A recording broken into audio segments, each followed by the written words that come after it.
I'm Jim Juback, and welcome to my YouTube video for Juback Asset Management for Friday, March 15th. Spring is in the air here in Venice, and not surprisingly, the thing that I find that I miss most about being in Italy is baseball. I follow baseball online. I follow spring training. I follow the spring training lineups. I know about the controversy. I know who's hurt. But, opening day will come and I will not be there, and I have no prospect of seeing a game. I'm actually going to be back in the States for maybe 2 weeks for my daughter's graduation from college and a friend's wedding. Actually, the wedding of a friend's daughter. So maybe I'll be able to catch a game then, because that'll be May. So there are all games going on. But other than that, they're the minor league Venetian gondoliers don't exist. So I won't even be able to see a minor league game. So I'll just have to follow online and hope we can see a game in May and see what the season brings. So anyway, today's topic is the interest rate cut transition is going well. And I'll tell you what I mean for that in a minute. If you like this video, please give it a thumbs up and subscribe to my YouTube channel. That way you get notification when we do our next one. We're trying to do about 3 a week, not always on the same day. So if you subscribe for free to the channel, you get notification when the next one goes up. Might be useful. If you want more of my free stuff, free posts, you can go to my free website. That's jubackpicks.com. 3 portfolios, dividends, 12 to 18 month and 5 year. And as I say, that's free. Doing about 1 or 2 posts a day. Go straight to your email box if you sign up for the alerts. Or if you want to get 6 portfolios, that will include some ETFs and some options and some even really long-term, beyond 5-year plays. You can subscribe to my paid website. That's jubackam.com. All those are down. Links to all those are down below, as well as a link to my free Substack called We Moved to Italy, which is all about the adventures of my wife and I moving to Italy, which we did in September. And we'll probably be here for 3 to 5 years, is that my guess. Next stop is, we're in Venice right now. Next stop is Sicily. So follow along. And again, that's free. Substack, We Moved to Italy. Okay, so the market is in the middle of a kind of interest rate cut transition.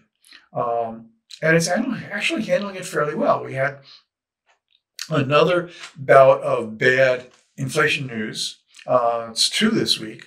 Basically, the news is that the decline in inflation has pretty much stopped, and we're starting to get a little creeping back up.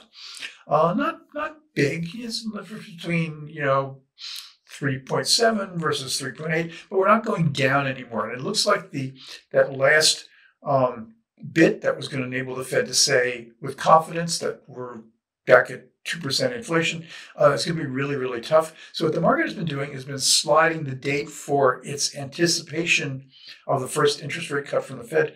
March 20th is the next meeting. That's only a few days from now. That was once thought to be a good bet for when the cut would happen. Not going to happen. March is out. May looks out. May 1 looks out too. June 12th is now sort of looking kind of iffy, and its market now looks like it's getting its mind around a July cut. Here's what was interesting to me yesterday. So I said we got producer price index numbers that indicated that inflation looks strong. We got CPI numbers on Tuesday that says inflation rate is not falling as rapidly as we hoped.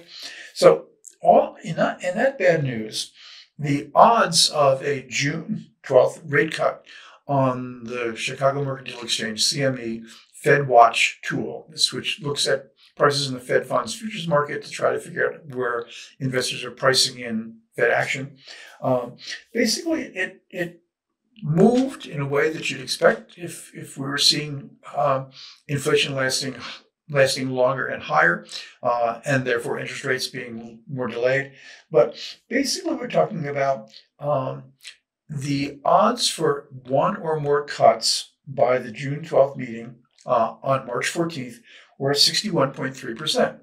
And that's less than the day before, but we were 61.5. But that's not a huge shift, four percentage points in a day. So the market, to me, that means the market is gradually putting these delays into its expectations, but they're not panicking. It's just basically worry, anxiety, repricing a little bit here and there, so that we're now saying, oh, okay, so the odds of no move at the June 12th meeting are now up to 38.7%, on our way, I think, to 40 and then to 50.